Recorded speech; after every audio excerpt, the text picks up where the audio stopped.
თვარის დაბნელება ქალწულის ზოდიაქოში,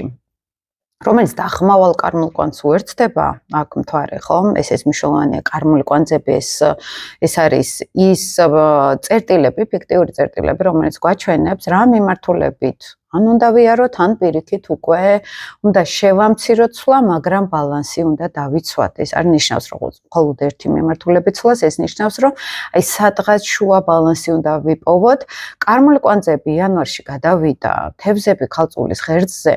და კარმული კვანძების დაბრუნება აქვს, ვისაც ეს ღერძი აქვს თვითონ ნათალურ რუკაში, მათთვის ეს წელიწადნახევარი მნიშვნელოვანი პერიოდი ირთვება. მაგრამ თვითონ როდესაც ეს დაბნელება ხდება ხოლმე ამ კარმულ კვანძებზე კონკრეტულ ნიშანში, ხო? ის გვეუბნება უკვე ძალიან კონკრეტულად რა არის, ნელ-ნელა გასაშვები ხელიდან. ანუ რა მიმართულებით უნდა დავასრულოთ თითქოს სვლა და უნდა ჩავრთოთ აღმავალი მიმართულება, მაგრამ თვითონ რო აგიხსნათ ახლა თვითონ რა ხდება ამ დაბნელებაში, დაღმავალი მთვარის შეერთებაში არის,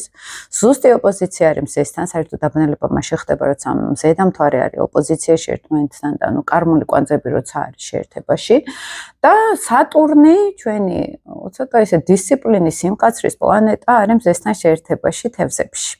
იქვე გვერდზე არის აღმავალი კარმული კვანძი და იქვე გვერდზე არის ნეპტუნი, რომელიც ასევე თევზებში, საკმაოდ ძლიერად ავლენს თავს. ეხლა თვითონ ხასიათი, როცა ეს ენერგია ჩანს აქ, ხო, ქალწული გვეუბნება, რომ ქალწულის ენერგია ეს არის პრაგმატიზმი, გონიერება, სხვადასხვა საჯარო პოლიტიკაში ვხედავთ ამ დაბნელების გავლენას, იმიტომ რომ საკმაოდ ადრე ირთვება ხოლმე, 2-3 კვირით ადრე უკვე ერთი თვიდან უკვე შესამჩნევი არის დაბნელების ტენდენციები, მაგრამ აქტიურად უკვე 2 კვირით ადრე იწყება ხოლმე ტენდენციები და გლობალური პოლიტიკიდან დაწყებული ჩვეულებრივ ინდივიდებთან დაბნელება ჩვეულებრივად ყველაზე მუშაობს და ხასიათი ამ დაბნელების, ახლა თუ აკვირდებოდით, იყოს სადღაც აი მსოფლიო დონეზე ქალწულსა და თევზების ღერძზე, ეს იყო საკმაოდ ესეთი ქალწულის ენერგია, მისი ნეგატიური განხრა ქალწულის ეს არის ცოტა მესჩანდობა, ცოტა პრაგმატიზმი, ცივი გონება, აი სიცივე, რომ აი მარტო ფორმულებში რო უყურებთ, ყოველგვარი ემოცია და გზნობები რო გამოთიშული გვაქვს ამ ყველაფრისგან და აქ დგას მთვარე დაღმავალში. ანუ თითქოს სამყარო გვეუბნება, რომ ნელ-ნელა უნდა გაუშვათ